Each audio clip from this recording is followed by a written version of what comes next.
प्रतापभान ने कहा अब तो बहुत खुशी हुई। पर कपटी मुनि बोला अब तक तुम लेकिन लगाते रहे, अब मैं लेकिन लगा रहा हूं। काल भी तुम्हारे चरणों में सिर झुकाएगा, बस एक। कौन?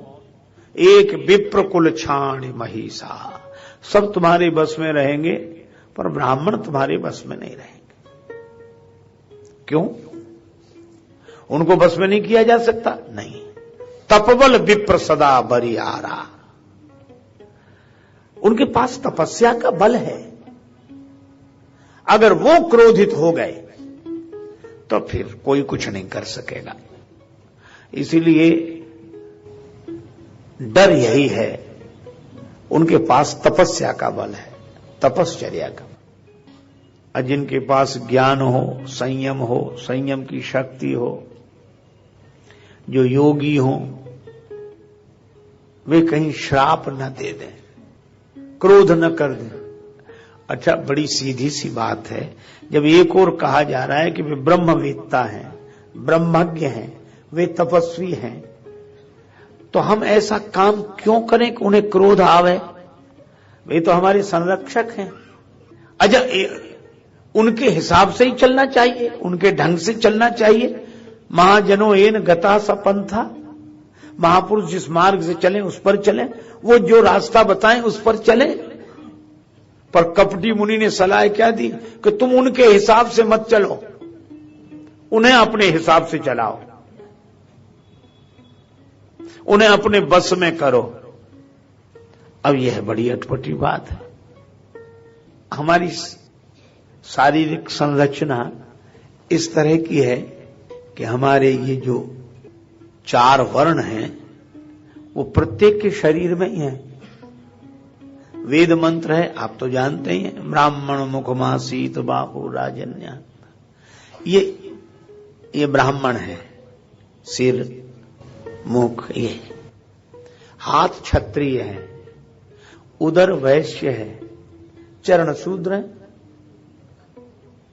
और मुझे तो लगता है कि इन्हीं की प्रधानता से सारी सृष्टि भगवान ने बनाई, पूरा विश्व ब्रह्मांड बनाया। चातुर्वर्ण्यम मया सृष्टम गुण कर्म विभागशः। ये 4 वर्ण प्रत्येक के शरीर में है, कहीं और ढूंढने जाने की जरूरत नहीं। और जहां है वो व्यवस्था की दृष्टि से है, पर परमात्मा की संरचना में यह 4 वर्ण है। अच्छा, आप देखो ब्राह्मण का काम क्या है? ज्ञान देना और ज्ञान रखना, समझ रखना। आप ये देखो, सबको ज्ञान देने वाला सबके शरीर में यही केंद्र है, दिमाग, यही सबको ज्ञान देता है। और ज्ञानेंद्रियां लगभग सब यही हैं।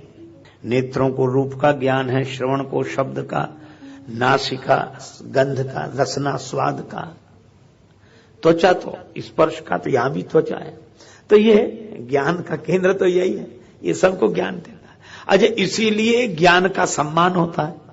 तिलक यहीं लगाते हैं, मुकुट यहीं पहनाते हैं, माला यहीं। अच्छा, मान लो किसी के खोपड़ी में, सिर में ज्ञान ना भी हो तो भी मुकुट यहीं पहनाएंगे, माला यहीं पहनाएंगे। यही तो रामचरितमानस में कहा, पूजिए विप्रशील गुणहीन। अगर नहीं भी हो तो भी इसकी पूजा करते हैं। ये ज्ञान, सबको ज्ञान यहीं से मिलता है। पांव किधर चले, हाथ क्या करे, ये इसीलिए इसको हेड बोलते हैं। हेड प्रमुख है, हेड। अच्छा, और ये हाथ क्षत्रिय है। क्षत्रिय का काम है रक्षा करना। ये प्राकृतिक है, किसी ने सिखाया नहीं।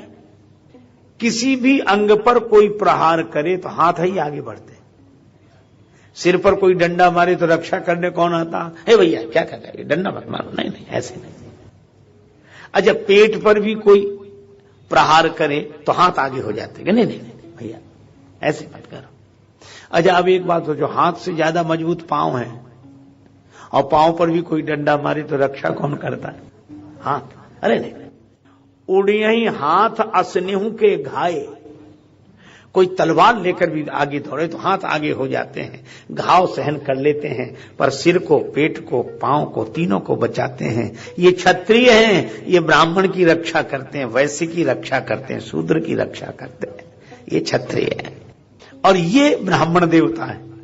सिर ब्राह्मण, ब्राह्मण मुखमासीत बाहु राजन्याकृता। और ये उधर वैश्य है, दिखाई नहीं देता पर भीतर फैक्ट्री चल रही है। इधर से जो भी जाता है मुख के द्वारा भीतर, और उस फैक्ट्री चल रही है और दिन रात चलती है, दिन रात चलती है। और इससे जो शक्ति मिलती है सबको, सिर को भी इसी से शक्ति मिले, पांव को भी इसी से शक्ति मिले, हाथ को भी इसी से शक्ति मिले। गुप्त है फैक्ट्री चल, यही गुप्ता जी हैं, गुप्त हैं, अंदर ही अंदर अंदर चल रहा है ये वैसे। पर इन्हीं के कारण सबको शक्ति मिलती है। वैश्य के व्यवसाय से ही ब्राह्मण को विचार करने की शक्ति मिलती है, क्षत्रिय को रक्षा करने की शक्ति मिलती है, और शूद्र को सेवा करने की सामर्थ्य शक्ति मिलती है। इनसे ये वैश्य है और चरण शूद्र है। देखो ये तीनों का भार उठाए, पेट का भी, हाथों का भी, सिर का भी, चरण शूद्र है। एक सज्जन मुझसे कहने लगे, आपके यहां तो शूद्र अछूत हैं, अछूत माने जाते हैं। हमका प्रचार गलत हो गया, हमारे यहां शूद्र कभी अछूत नहीं है। बोले क्यों? हमने कहा हमारे यहां तो चरण शूद्र माने जाते हैं, और जिस संस्कृति में चरण ही छुए जाते हों वहां शूद्र अछूत कैसे हो सकते हैं? हमारे यहां तो चरण छूते हैं। अच्छा, और कितनी अद्भुत बात है, सिर रखते हैं चरणों। यह हमारे यहां शूद्र और ब्राह्मण का मिलन है। हमारी संस्कृति बहुत उदार है, बड़ी विचार संपन्न है। अब यह बात अलग है कि यह मंत्र विचारकों के हाथ न पड़े, प्रचारकों के हाथ पड़ जाए और कुछ का कुछ अर्थ हो जाए, वो एक अलग बात है। लेकिन ये चारों, तो ये सिर ब्राह्मण है, बुद्धि है, बुद्धि का देवता है, ब्रह्मा है। और ये कपटी मुनि कैसी विचित्र सलाह दे रहा है। ब्राह्मण के अनुसार चलना माने बुद्धि के अनुसार चलना, और ये कहता है कि तुम ब्राह्मणों के अनुसार मत चलो, ब्राह्मणों को अपने अनुसार चलाओ। इसका अर्थ है कि तुम दिमाग के ढंग से मत चलो, बुद्धि के हिसाब से मत चलो, बुद्धि को अपने हिसाब से चलाओ। बुद्धि के हिसाब से चलने वाले बुद्ध हो जाते हैं, और बुद्धि को अपने हिसाब से चलाने वाले बुद्धू रहते हैं। इसलिए हमेशा बुद्धि। अच्छा, और अपने यहां वेदों से लेकर श्री हनुमान चालीसा तक हम सनातन धर्मियों ने, भक्तों ने एक ही वरदान मांगा, एक पवित्र बुद्धि का।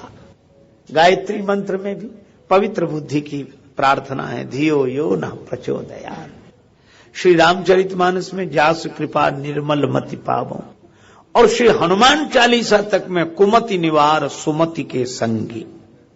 क्योंकि दिमाग अगर ठीक है तो सब ठीक है। एक आदमी बोला हमारा तो पेट खराब हो गया, क्यों? खा गए ज्यादा, वो कहते रहे तो रोका नहीं था। बोले दिमाग में तो आई बात कि ना खाओ, लेकिन हम स्वाद में खा गए, तो पेट बाद में खराब हुआ, पहले दिमाग खराब हुआ। अच्छा, जिसके जीवन में भी जो कुछ खराबी आती है, बुद्धि पहले खराब होती है। इसीलिए कहते हैं विनाश काले विपरीत बुद्धि। विनाश का समय हो तो बुद्धि विपरीत हो जाती है, और बुद्धि विपरीत न हो तो कुछ भी विपरीत न हो। काल दंड गए काहू न मारा, हरई धर्म बल बुद्धि विचारा।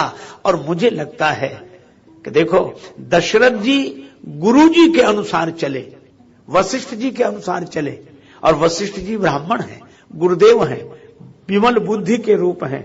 तो दशरथ जी उनके अनुसार चले तो उनके घर में राम प्रकट हो गए।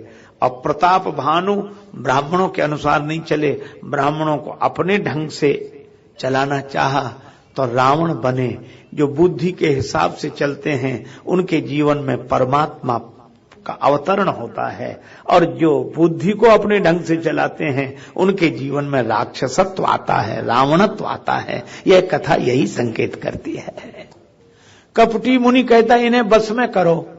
तो ये तो तपस्वी हैं, ये तो विद्वान हैं, ब्रह्मज्ञ हैं, पूज्य हैं। तो कपटी मुनि बोला इनको खिला पिला के मिलाओ। अब बोलो, इनकी सुचिता बिगाड़ो, पवित्रता की तो शक्ति है, तो इनको खिलाए पिलाए। हाँ, खिला पिलाकर अपने बस में करने के लिए प्रताप भानु राजी हो गए। उपाय क्या है महाराज? कपटी मुनि ने कहा कि तुम्हारे पुरोहित का हम हरण करके लाएंगे और पुरोहित का रूप बनाकर हम आ जाएंगे। अब पुरोहित शब्द में ही हित है, जिसके द्वारा हित होना हो उसका तो हरण कर लेंगे। और ये कहता है कपटी मुनि कि हम पुरोहित बनकर आएंगे, इसका अर्थ है कि हम हितैषी होंगे नहीं, बनकर आएंगे। और जो हितैषी ना हो और हितैषी बनकर आए वे तो जीवन को नष्ट करने के लिए ही आएंगे। और जिनसे हित हो, असली पुरोहित का हरण और नकली पुरोहित का पदार्पण, ये तभी होता है जब दुर्बुद्धि होती है। विभीषण जी ने रावण से यही कहा था, तव उर कुमति बसी विपरीता, हित अनहित मानव रिपु प्रीता। और प्रताप भानु ने बात मान ली और प्रताप भानु से कपटी मुनि ने कहा कि अब विश्राम करो। गए निसी बहुत शयन अब कीजे, और मोह तो है भूप भेंट दिन तीजे।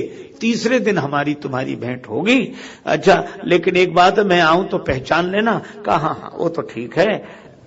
और कहा कि तुम निश्चिंत होकर सो जाओ, तुम सोओगे यहां, जगोगे घर में। अरे महाराज मैं वहां, हाँ तुम्हारे घोड़े सहित तुम्हें घर पहुंचा दिया जाएगा, तुम्हें तुम्हारे भवन में और घोड़े को अश्वशाला में।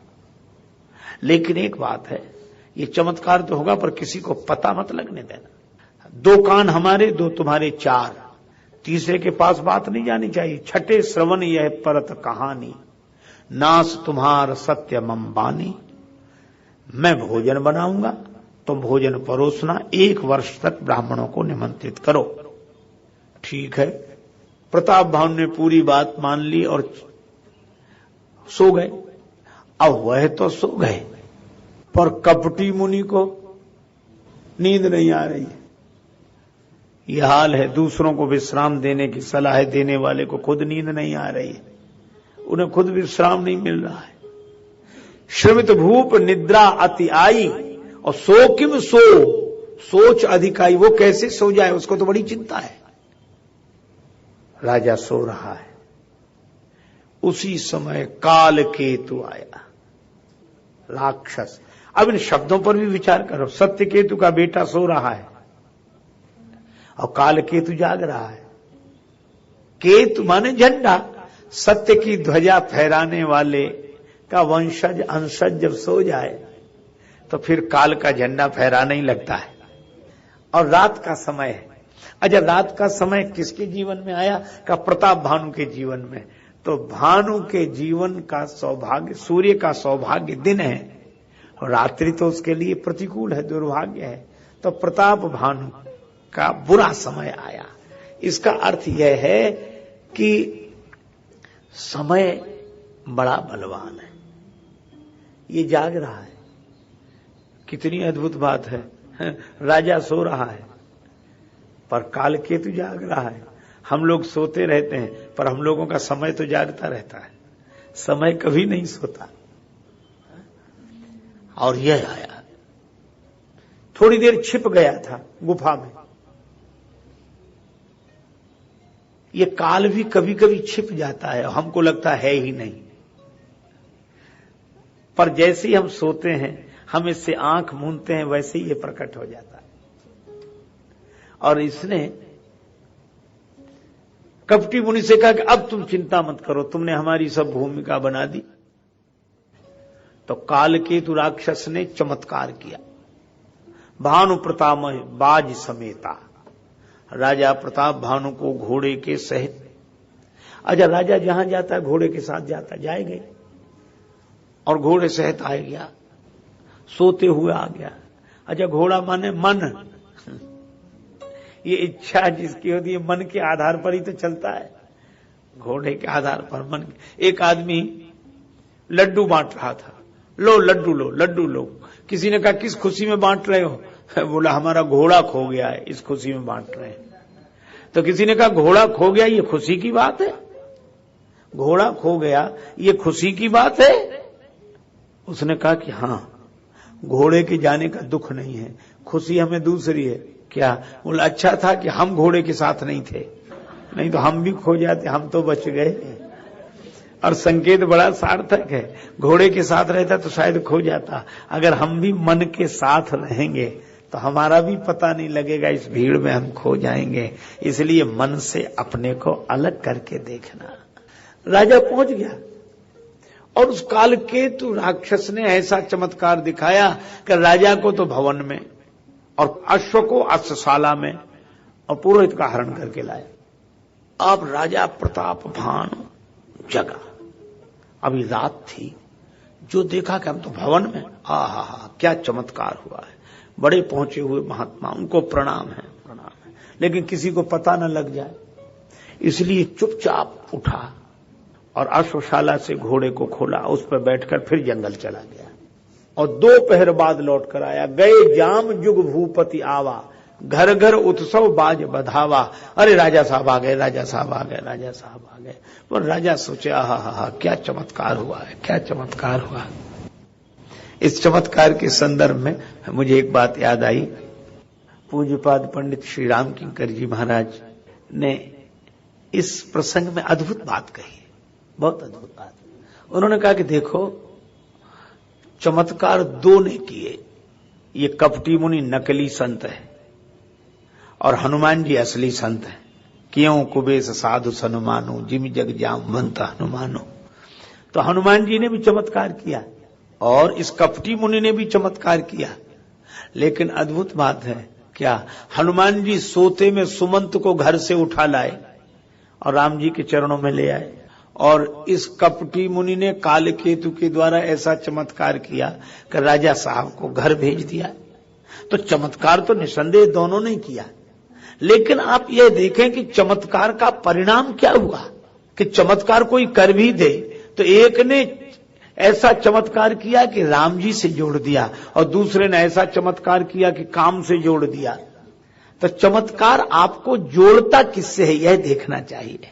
अगर कोई आपको भगवान से जोड़े, आत्मा से जोड़े, परमात्मा से जोड़े, सत्संग से जोड़े, तो चमत्कार सार्थक है। जैसे यहां सत्संग हो रहा है और कोई आपको वहां से प्रेरणा देके यहां ले आए, जैसे हमारे श्री चिमन भाई जी कल कह रहे थे कि प्रेरणा देकर ले आओ, मुझे भी किसी की प्रेरणा मिली। तो यह प्रेरणा चमत्कार है आपके लिए, क्योंकि आप सत्संग में आ गए। और कोई यहां से उठाकर ले जाए कि चलो यहां क्या रखा, ले वो भी गया लेकिन आपको पहुंचाया कहां। इसलिए कथा ये संकेत करती है कि ऐसे चमत्कारों के चक्कर में न पड़े जो हमें हमारे लक्ष्य से भटकाते हैं। लेकिन प्रताप भानु तो इतना प्रभावित का, पुरोहित जी आते होंगे, गुरु जी आते होंगे, जिनके कारण ऐसा हुआ। ये कपटी मुनि पहुंच गया, वो कालकेतु। कपटी मुनि को तो जाने की जरूरत ही नहीं पड़ी। कालकेतु राक्षस पुरोहित के रूप में आया। नृप हर्षे पहचान गुरु, गुरु जी आ गए, गुरु जी आ गए। भ्रमवश रहा न चेत, उसे भ्रम हो गया था, कोई होश नहीं रहा। तुरंत ब्राह्मणों को निमंत्रित किया, आज से 1 वर्ष तक नित्य आप प्रसाद पाने यहीं आवे, भोजन यहीं करें। ब्राह्मणों ने कहा राजा धर्मात्मा है और ब्राह्मणों का भक्त है, बुला रहा, चले। सब लोग गए।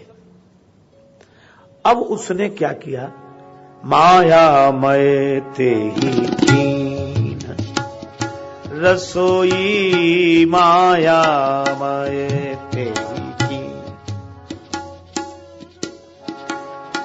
माया मय ते ही कीन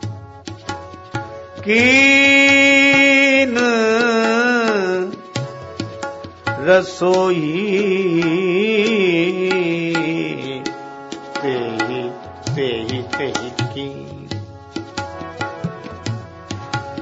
मायामय तेही की रसोई, व्यंजन बहु गनि सकई,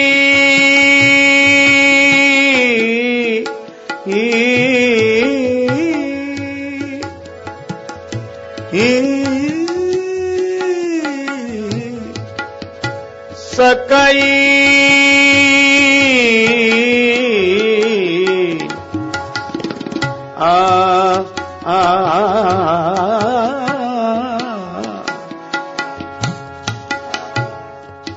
ते कीन रसोई माया मय तेरी रसोई माया मय तेरी।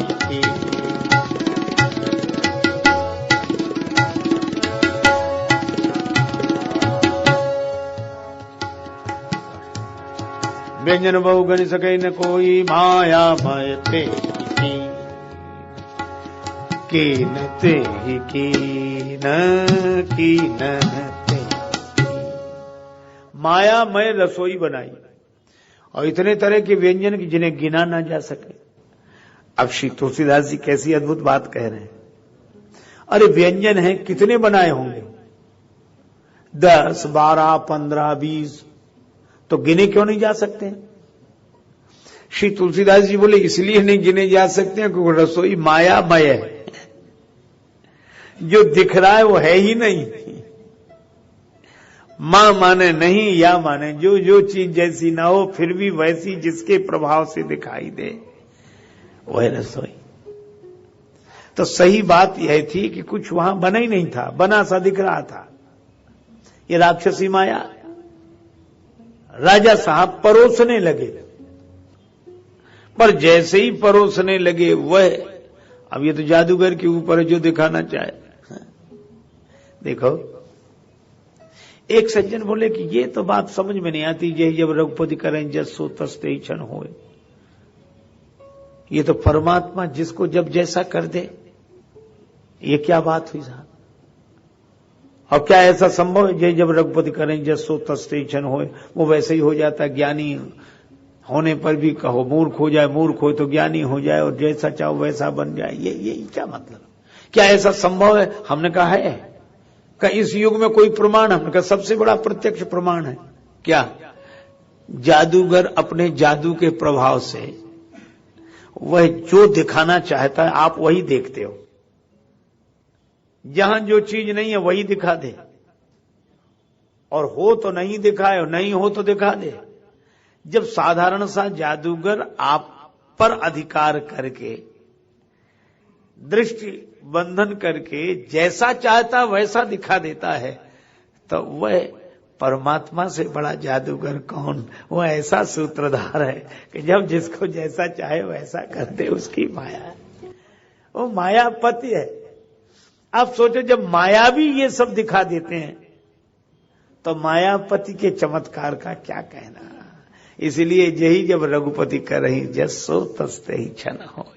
पर यहां प्रताप भानु जैसे ही परोसने लगे वैसे ही आकाशवाणी हुई, और ये आकाशवाणी कोई देववाणी नहीं है, ये उसी राक्षस की करतूत है। भय आकाशवाणी तेहि काला विप्रवृंद उठी उठी गृह जाहू है बड़ी हानि अन्न जन खाओ। भोजन मत करना, बड़ी हानि है। क्यों? भयउ रसोई भूसुर मासु। ये ब्राह्मणों के मांस से भोजन बना है। और तुलसीदास जी लिखते हैं विविध मृगन कर आमिख राधा तेहिमा विप्रमासु खलु साधा। तरह तरह के पशुओं का मांस बनाया, उसमें ब्राह्मणों का मांस डाल दिया। अब इस पर बहुत लोग कुतर्क करते हैं। वो कहते हैं इसका मतलब पशुओं का मांस तो ब्राह्मण खाते थे, वो तो ब्राह्मणों का मांस था इसलिए वो नाराज हो गए, तो पशुओं का मांस तो रहा होगा। अरे हमने कहा कि भाई जब आगे ही लिखा है कि माया महते कीन रसोई, तो कुछ था ही नहीं, दिख रहा था। ये सब व्यंजन दिख रहे थे, कुछ नहीं था। इसीलिए आगे आया सब तुझ उठे मान विश्वासु। ब्राह्मणों ने मान लिया कि ठीक हो रहा। और ब्राह्मण भी उत्तेजित होकर खड़े हो गए। अगर रुको रुको रुको रुको, नहीं कछु कीन विचार। तुमने विचार नहीं किया कि ब्राह्मणों को कैसा भोजन करा रहे हो निशाचर। जाए तुम मूढ़ सहित परिवार, तुम पूरे परिवार के साथ राक्षस हो जाओ। तुमने विचार नहीं किया। अप्रताप भानु घबरा के गया तो वहां तह नहीं असन नहीं विप्र सुवारा। अगर भोजन बना था तो कहां चला गया? न वहां भोजन था, न भोजन बनाने वाला था। तब राजा प्रताप भानु रोते हुए आया, सब प्रसंग महिसुरन सुनाई, त्रसित परेव अवनी अकुलाई। ब्राह्मणों को पूरी कहानी सुनाई, घटना सुनाई। अब फिर आकाशवाणी हुई। ये आकाशवाणी कालकेतु की हुई नहीं है, राक्षस की। ये आकाशवाणी देववाणी है, भगवान नहीं मानो कहा।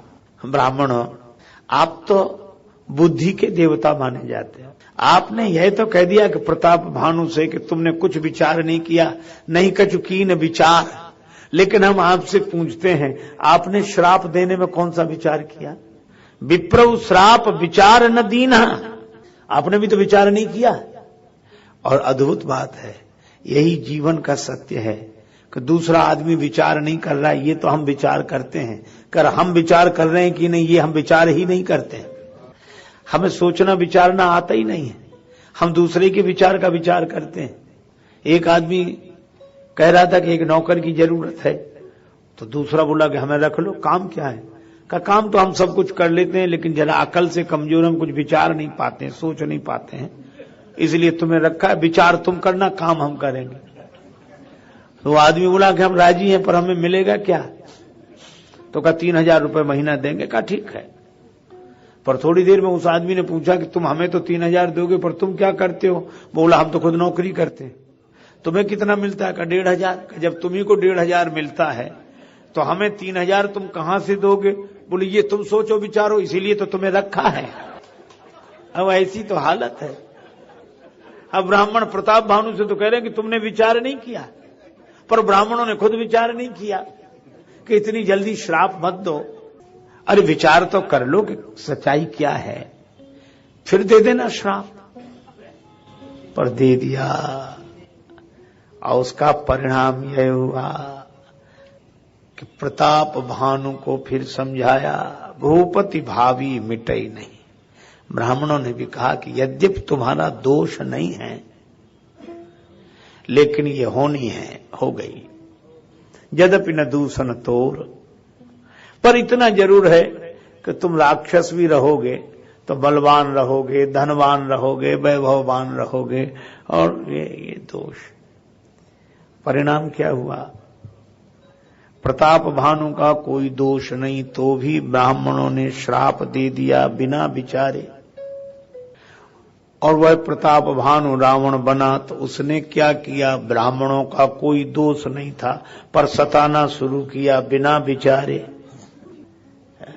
अच्छा एक बात बताओ, हम लोग ये तो रावण ने ब्राह्मणों का बड़ा विरोध किया, रावण ने ब्राह्मणों का बड़ा विरोध किया, ये कहते हैं।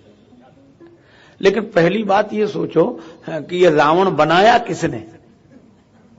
ब्राह्मणों ने। तो ब्राह्मणों ने जब रावण बनाए तो रावण किसका विरोध करे? ब्राह्मणों का ही करेगा कि नहीं? तो हम लोग ये तो विचार करते हैं कि ब्राह्मणों का अपमान करते, ब्राह्मणों का अपमान करते, लेकिन अपमान करने वाले बनाए किसने? ब्राह्मणों। तो हमें भी तो विचार करना चाहिए, नहीं कछु कीन विचार। प्रताप भानु से तो हम कहते हैं, लेकिन जब भगवान कहते हैं कि विप्रौ श्राप विचार न दीना, इसलिए ये धर्म की परंपराएं इतनी रहस्य भरी हैं कि धर्म का प्रचार तो जरूर होना चाहिए, पर प्रचार के पहले विचार होना चाहिए। अब जो देखो सो प्रचार के लिए तैयार है, विचार करने की कोई सोचता ही नहीं है। एक जगह श्रीमद् भागवत की कथा हुई, स्वामी जी महाराज, तो वो कथा हुई जैसे होती है, बड़े ढंग से हुई। एक श्रोता आए तो हमसे कहने लगे, बोले महाराज भागवत में तो बड़ा आनंद आया, लेकिन भागवत तो संस्कृत में है। हमने कहा हाँ, तो बोले हमें तो एक भी श्लोक सुनने को नहीं मिला। 7 दिन में एक श्लोक नहीं, 7 दिन में एक श्लोक नहीं। तो हमने व्यंग में हंसकर उनसे कहा, हमने कहा भागवत होती परलोक के लिए है, उसको श्लोक से क्या मतलब? परलोक के लिए। अब जब इस तरह का प्रचार होगा तो प्रचार ही हमें इस ग्रंथ से अपरिचित कर देगा। पूज्य श्री स्वामी जी महाराज प्रातःकालीन सत्संग में श्रीमद् भागवत पर ही प्रवचन कर रहे हैं। आप विचार करें कि भागवत में क्या क्या है। तो मेरे कहने का आशय यह है कि जिसका हम प्रचार करें उसका विचार तो करें। और मैं भी आपसे कहता हूं जिसका प्रचार हो रहा उस पर भी विचार करें। देख लिया संसार हमने देख लिया संसार हमने देख लिया संसार हमने देख लिया।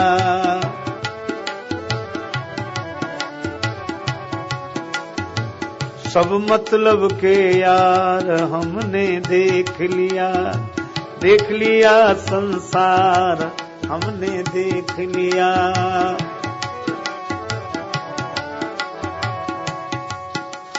तन निरोग धन जेब में जब तक, तन निरोग धन जेब में जब तक, मन से सेवा करोगे तब तक मानेगा परिवार। हमने देख लिया संसार हमने देख लिया संसार हमने देख लिया।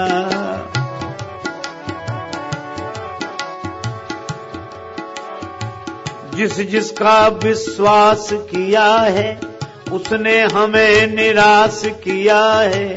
बनकर रिश्तेदार हमने देख लिया संसार हमने देख लिया।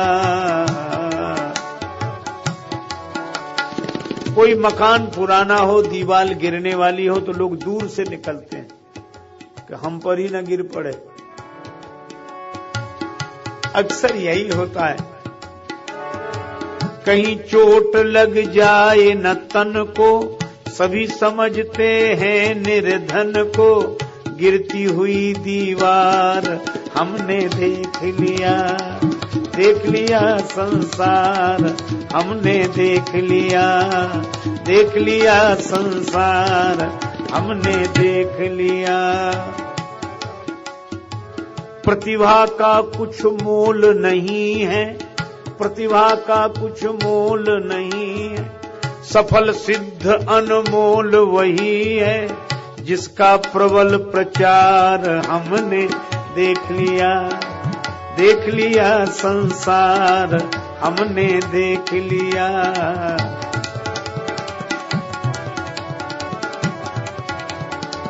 देख लिया संसार हमने देख लिया। संतों का संदेश यही है, मूल मंत्र राजेश यही है। हरि सुमिरन है सार हमने देख लिया संसार हमने देख लिया। संसार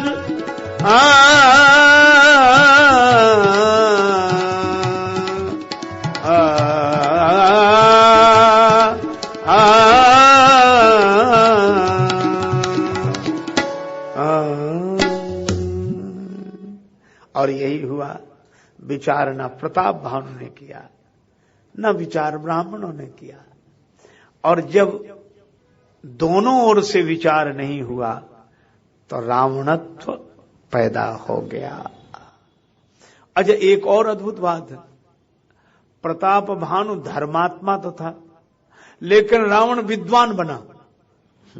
इतना विद्वान तो प्रताप भानु भी नहीं था। 10 सिर उसके, 10 सिर, पर सिर ही सिर। हनुमान जी ने उससे यही कहा कि सिर तो ठीक है लेकिन उर खराब है, दिमाग ठीक है, दिल खराब है, तो हृदय। अच्छा, एक बात और देखो। हनुमान जी ने कहा रामचरण पंकज उर धरहु, लंका अचल राज तुम करहु। राम जी के चरणों को हृदय में रखो, लंका में तुम्हारा ही राज्य रहेगा। अब हनुमान जी के भी सिर एक है, और सिर एक से अर्थ कि जैसे सिर एक हो और सीधा हो, तो आप सिर पर कोई भी जल डालें, जल की धार छोड़ें, तो वो इधर उधर नहीं जा सकती, ऐसे नहीं जाएगी उधर गिरे इधर गिरना, वो सीधी सिर को भिगोती हुई ऐसे जाएगी। इसका अर्थ है कि जिसका सिर सीधा है उसके सिर में जब गुरुदेव की ज्ञान की धारा गिरेगी तो सीधी हृदय में जाएगी, स्नान हो जाएगा, हृदय को छुएगी, हृदय को छूते हुए ज्ञान जाएगा। अच्छा, और एक सिर होगा तो पूरा शरीर भीगेगा, सिर पे धार गिरे तो पूरा शरीर भीगेगा। इसका अर्थ है कि जिसका सिर सीधा होता है, सरल होता है, श्रद्धावनत होता है, अभिमान के कारण टेढ़ा नहीं होता है, उस पर गिरने वाली धार जैसे पूरे शरीर को भिगोती है, इसी तरह जिसका सिर श्रद्धालु है उस पर गिरने वाली गुरु ज्ञान की धारा उसके पूरे जीवन को प्रभावित करती है, हृदय को भर देती है। और इसीलिए हनुमान जी के ज्ञान यहां आया, बुद्धिमताम वरिष्ठम, तो हृदय में क्या आ गया कि जासु हृदय आगार बसई राम सर चाप धर, भगवान आ गए। और रावण क्या, 5 सिर इधर, 4 सिर इधर, 1 सिर बीच में। आप सोचो, जिधर 5 सिर होंगे उधर वजन ज्यादा होगा, जिधर 4 सिर होंगे उधर वजन कम होगा, 1 सिर बीच में, तो गर्दन तो टेढ़ी ही रहती होगी, बैलेंस कैसे ठीक बैठता होगा, संतुलन है ही नहीं। अच्छा, और जब रात को सोए तो करवट कैसे बदले, क्योंकि रावण खुद सोता नहीं है, दूसरे को सुख से सोने नहीं देता। जितने अभिमानी होते इनकी गर्दन टेढ़ी ही रहती है, ये सुख से सो ही नहीं पाते। रावण के साथ भी वही है। अच्छा, तो रावण के 5 सिर इधर, 4 सिर इधर, इसका अर्थ क्या है? का रावण के 10 सिर का क्या अर्थ? कभी कभी मुझे लगता है कि 10 सिर को लेकर अलग अलग व्याख्याएं विद्वानों ने, महापुरुषों ने की हैं, पर मुझे एक सरल सीधा सा अर्थ लगता है। इसके सिर हैं 10 और अपने यहां प्रमुख ग्रंथ ही 10 हैं, 4 वेद और 6 शास्त्र, पूरे 10 हैं, 6 शास्त्र और 4 वेद। ये 10 जिसकी बुद्धि में भरे हों वही 10 सिर है। 4 वेद 6 शास्त्र भरे हैं, लेकिन इसके 5 सिर इधर, 4 सिर इधर। रावण का ज्ञान अपने लिए नहीं है, इधर उधर वालों के लिए है, कुछ इधर वालों को, कुछ इधर वालों को, कुछ इधर। इसका अर्थ यह है कि यह ज्ञान का प्रचार तो करता है पर उस ज्ञान का विचार नहीं करता। ज्ञान का प्रचार तो करता है, क्यों? विचार पिछले जन्म में ही नहीं किया तो इस जन्म में क्या करे? अच्छा, सोचता भी तो उल्टा ही सोचता है। शंकर जी गुरु हैं, पर शंकर भगवान कहते हैं कि रावण हमें देखकर हंसता है। शंकर जी से पूछा क्यों हंसता है? बोले वो हमारी तरफ देखता है, फिर अपनी तरफ देखता है और ये कहता है गुरु जी इधर देखो, आपके तो 5 ही सिर हैं, यहां 10 हैं, तो आपसे दुगने तो हम वैसे ही हैं, आपसे ज्यादा जानते हैं, तो गुरु क्यों बना लिया? वो तो बनाना चाहिए इसलिए बना लिया। और अब जिसकी ऐसी श्रद्धा हो, विचार कहां है उसके जीवन? यह रावणत्व आया। कुल तो बड़ा अच्छा था, उपजे यद्यपि पुलस्त कुल, पावन अमल अनूप अनूप।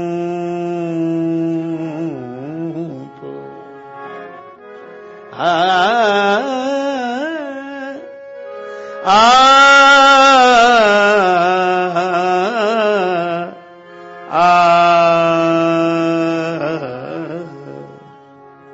तदपि महीसुर श्राप बस, भय सकल अघरूप।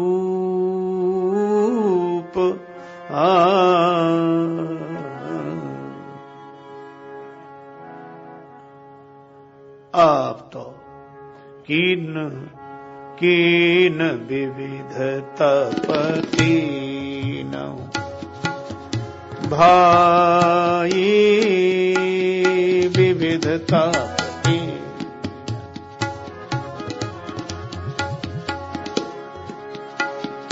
विविधता पतीन, परम उग्र शोभन निर्जाहि तपती।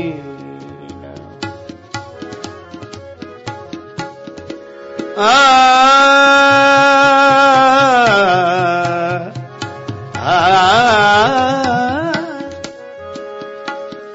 विविध तपतीन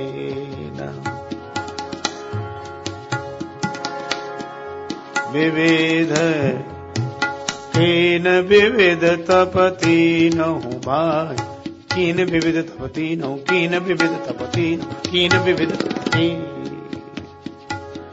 तीन भाई, प्रताप भानु तो बना रावण, उसका भाई अरिमर्दन बना कुंभकर्ण, और जो प्रताप भानु का मंत्री थे धर्म रुचि, वे भक्तराज विभीषण के रूप में जन्म लेकर आए। मुझे तो लगता है कि ये तीनों भाई तीन गुणों के ही रूप हैं, और लंका त्रिकूट, तीन चोटियां तीन कूट, उस पर लंका, उसमें ये तीन का बड़ा संयोग है। लंका में त्रिकूट और तीन भाई और त्रिजटा, तीन ही तीन है। अब ये तीन गुण, रावण रजोगुण का रूप है, कुंभकर्ण तमोगुण का रूप है, विभीषण जी सतोगुण के रूप है। और इन तीनों भाइयों ने तपस्या की शक्ति पाने के लिए, वरदान पाने के लिए। देखो, मंदिर में सभी लोग जाते हैं, दर्शन करते हैं, पर अपने अपने संस्कारों के आधार पर प्रार्थना करते हैं, वरदान मांगते हैं। इन तीनों ने तपस्या की, ऐसी तपस्या की परम उग्र सो बरन न जाई, वर्णन नहीं किया जा सकता ऐसी तपस्या की। ब्रह्मा जी आए, गए निकट तप देख विधाता, और ब्रह्मा जी अकेले नहीं आए, शंकर भगवान से कहा कि आप भी चलो। क्यों? बोले आपका चेला है, वरदान तो हम देंगे पर आपकी उपस्थिति में देंगे। अच्छा, शंकर जी को लाना क्यों? क्योंकि रावण ने वरदान क्या मांगा? जैसे ब्रह्मा जी बोले वरदान मांगो, रावण बोला हम काहू के मरही न मारे। अब इतनी दिन तो तपस्या की और परम उग्र तपस्या की, वरदान क्या मांगा कि हम मरे नहीं।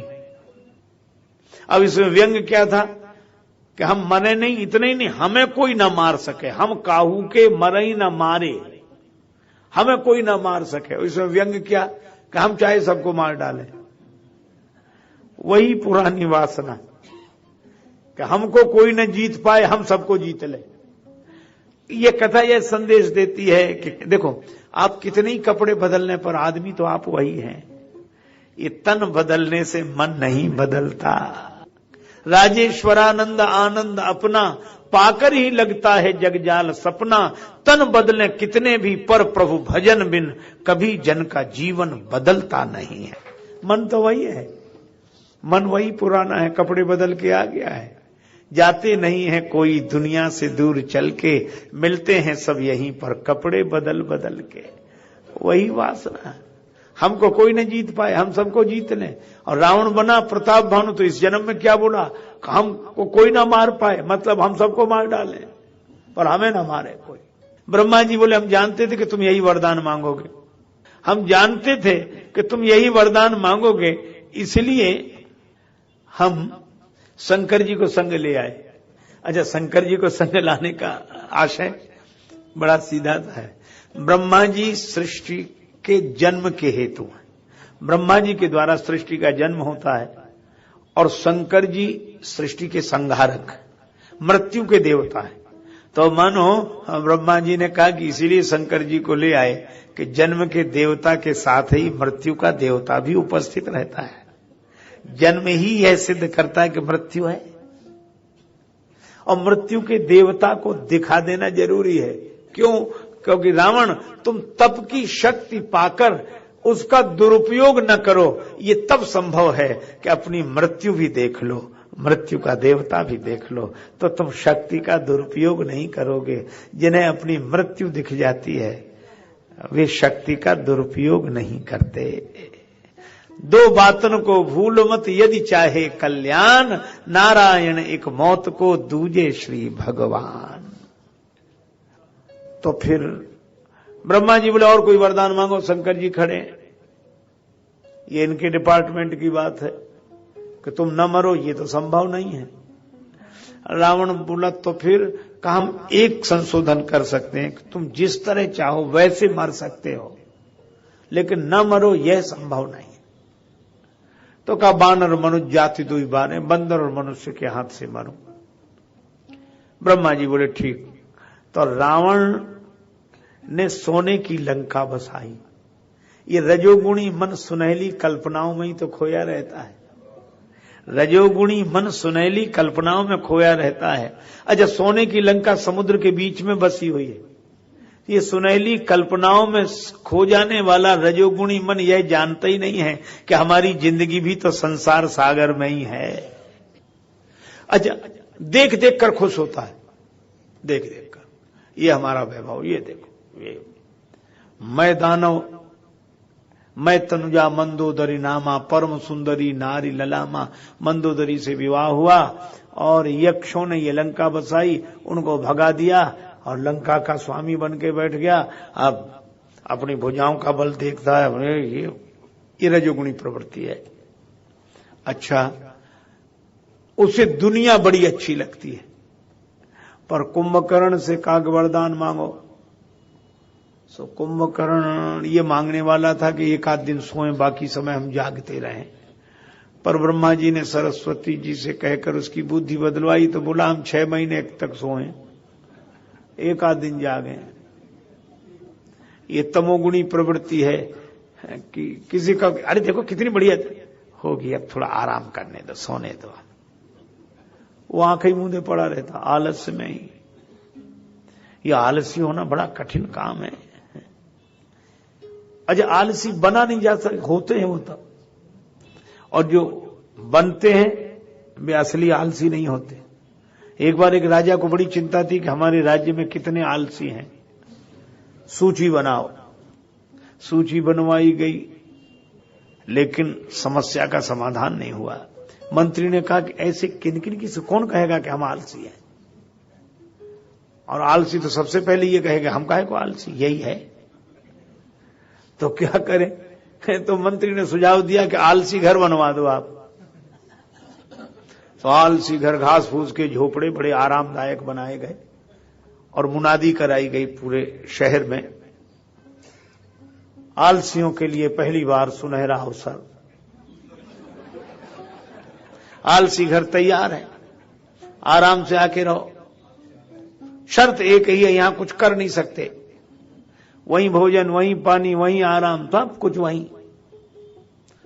अब ऐसा मौका छोड़े कौन? दूसरे ही दिन सब आलसी घर भर गए। हाउसफुल का बोर्ड लगाना पड़ा बाहर। कुछ लोग प्रतीक्षा में थे, वेटिंग में थे कि किसी का कैंसिल हो तो हमें। राजा ने तो सिर पकड़ लिया कि इतने आलसी जिस देश में हो उसकी क्या प्रगति होगी, राजधानी में इतने आलसी।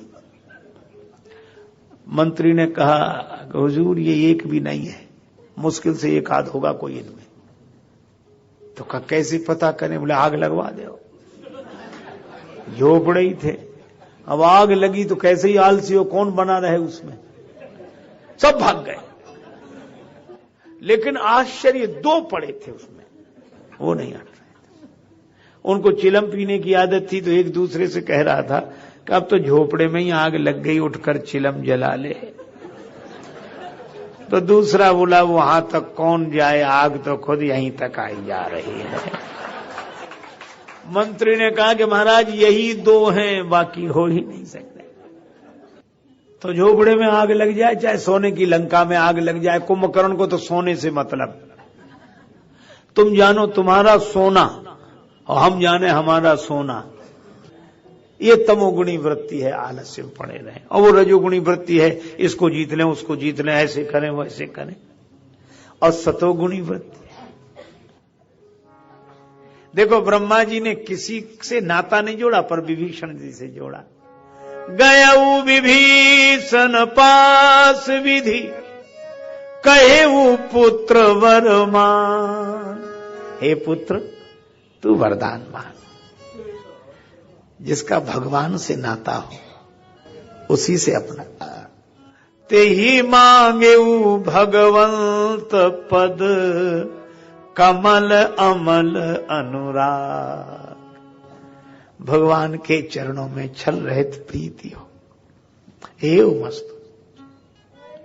अब रावण जैसे ही गद्दी पर बैठा, लोगों को भगा ले, छीनने की वृत्ति, लंका छीन ली और सबसे बोला आग लगा दो जहां जहां ब्राह्मण हो, गौएं हो, जे देश धैन दुज पावई, नगर गांव पुर आग लगा वही। देवताओं का विरोध करो, यज्ञ नष्ट करो। अब तो राक्षस उत्पन्न हुए। और राक्षस किसे कहते हैं?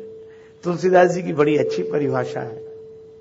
अब ये जो हम लोग दिखाते हैं कि उसके सिर हैं, सींग हैं, दांत हैं, ये तो चित्रांकन के द्वारा समझाने का ढंग है, पर ये वृत्तियां हैं। शंकर भगवान से पार्वती माता ने पूछा कि राक्षस कौन? ऐसा नहीं कि तभी हुए हों, आज ना हो। खैर यहां नहीं होंगे, आप लोग ना घबराएं, यहां तो कोई नहीं होंगे। शंकर जी क्या कहते हैं? मां नहीं मातु, पिता नहीं देवा, मां नहीं मातु, पिता नहीं देवा, साधुन सन करवावहीं सेवा।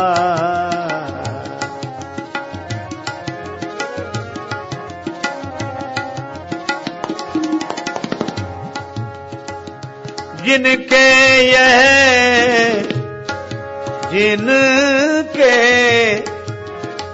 जिनके अस आचरण भवानी, ते जानहु निशिचर सम प्राणी, ते जानहु निशिचर सम प्राणी। अब आप विचार करो, भगवान शंकर कहते हैं जो जन्म देने वाली माता को न माने, जो पिता को न माने, जो गुरुदेव को न माने, देवताओं को न माने, अपने से बड़ों को न माने और सज्जनों की, साधु पुरुषों की सेवा न करे, उनसे सेवा की आशा करे, उनसे सेवा कराए। शंकर जी कहते हैं जिनका ऐसा आचरण हो, हे भवानी, उन्हें राक्षस समझना चाहिए। अच्छा, राक्षसों का एक नाम है निशिचर। अब आप संगति मिलाओ, प्रताप भानु निशा में ही पहुंचे थे कपटी मुनि के पास, अंधेरी रात में, रात थी, अंधेरे में पहुंचे थे। तो अंधेरे में कपटी मुनि मिला, कपटी मुनि की प्रेरणा से गलत रास्ते पर चले, गलत रास्ते पर चले तो दूसरा जन्म रावण के रूप में हुआ, और रावण के रूप में हुआ तो भी निशाचर। निशाचर का अर्थ ये नहीं जो रात में चले वे निशाचर हो, हालांकि रात्रि को भी निशा कहते हैं, पर इसका सहज अर्थ यह है, निशा से यहां अर्थ लेना चाहिए अंधकार। तो अज्ञान के अंधेरे में जिनकी चर्या हो वे निशाचर हैं, जो अंधेरे में विचरण करते हैं, उजेले में नहीं, ज्ञान का प्रकाश नहीं। वो मैंने पहले भी कहा, एक मोटरसाइकिल वाला बड़ी तेजी से अपनी मोटरसाइकिल चला रहा था, पर उसकी मोटरसाइकिल में लाइट नहीं थी। चौराहे पर खड़े हुए सिपाही ने डंडा दिखाया, ठहरो ठहरो, तुम्हारी मोटरसाइकिल में लाइट नहीं है, कहीं खतरा खा जाओगे। मोटरसाइकिल चालक चिल्ला के बोला, हम खतरा खाएंगे तब खाएंगे, तुम सामने से हट जाओ क्योंकि इसमें ब्रेक भी नहीं है। अब न लाइट न ब्रेक, अब ऐसी मोटरसाइकिल का क्या भविष्य होगा। तो यही राक्षसत्व है, न ज्ञान का प्रकाश न संयम का ब्रेक, ये राक्षस। अब तो अस भ्रष्टाचारा भा संसारा, धर्म सुनिए नहीं काना। जब धर्म सुना ही न जाए, पालन करना तो दूर, तब अतिशय देख धर्म के ग्लानि, तब ग्लानि हुई। ग्लान शब्द का प्रयोग किया। अच्छा, रावण ने एक नियम बना दिया। रावण क्या रोज पकड़ पकड़ के लाए जाते, कौन? धर्म की बात करने वाले, धर्म का प्रचार करने वाले, धर्म का जीवन जीने वाले। उनसे कान पकड़वाए जाते, जैसे लोग कान पकड़वा कहते हैं अपने बच्चों को, कान पकड़ो, आज से झूठ तो नहीं बोलोगे, नहीं अब नहीं झूठ बोलो, कान पकड़ते। तो रावण के यहां कान पकड़ो, कान पकड़ो, आज से सच तो नहीं बोलोगे, आज से अहिंसा तो नहीं करोगे, तेई बहुविध त्रास ही, और अगर यही करो यहां से निकल जाओ। देश निकास ही किनको, जो कहे वेद पुराना, शुभ आचरण कतहु नहीं होई, देव विप्र गुरु मान न कोई, अस भ्रष्टाचारा भा संसारा, धर्म सुनिए नहीं काना।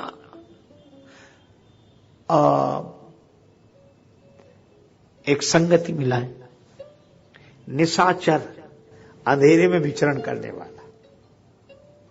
अब इस अंधकार को मिटाए कौन?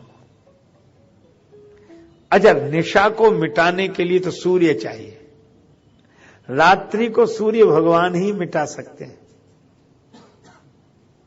लेकिन यह सही है कि रात्रि को सूर्य भगवान मिटाएंगे, पर यह सोचकर कोई रात भर अंधेरे में नहीं रह सकता, दिया जलाता है। अच्छा, दिया रात को मिटा नहीं सकता, पर अंधेरे को हटा तो सकता है। इसी तरह इस निशाचरी रात्रि में, निशाचरी आचरण की रात्रि में महात्मा ज्ञान का दिया जला के रहे और परमात्मा रूपी सूर्य की प्रतीक्षा करते रहे, भगवान की प्रतीक्षा। और जब यह भी बड़ा सांकेतिक सूत्र है, भगवान राम अवतार लेकर आए किस वंश में? सूर्य वंश में। तो सूर्य वंश के सूर्य कौन है? राम जी। हृदय कमल फूले नहीं बिन रविकुल रवि राम। तो जब निशा में चरण की वृत्ति आ गई, अज्ञान के अंधेरे में विचरण की वृत्ति आ गई, और उस निशाचरी अव्यवस्था ने सारी धरती को अशांत कर दिया, तब निशा को मिटाने के लिए सूर्य की जरूरत पड़ी। और सचमुच इस अंधकार को मिटाने के लिए सूर्य वंश में सूर्य के समान श्री राम जी प्रकट हुए। उदित उदयगिरि मंच पर रघुवर बाल पतंग, क्योंकि रात्रि बिना सूर्य के नहीं मिटेगी और रावणत्व बिना श्री राम के नहीं मिटेगा। यह कथा संकेत देती है। तो अधर्म की रात्रि में धर्म के सूर्य बनकर भगवान आए, क्योंकि यही उनके अवतरण का समय होता है। तभी तो गोस्वामी जी कहते हैं, जब जब हो ये धर्म के हानि, जब जब हो ये धर्म के हानि, बाढ़ई असुर अधम अभिमानी, हो ये धर्म के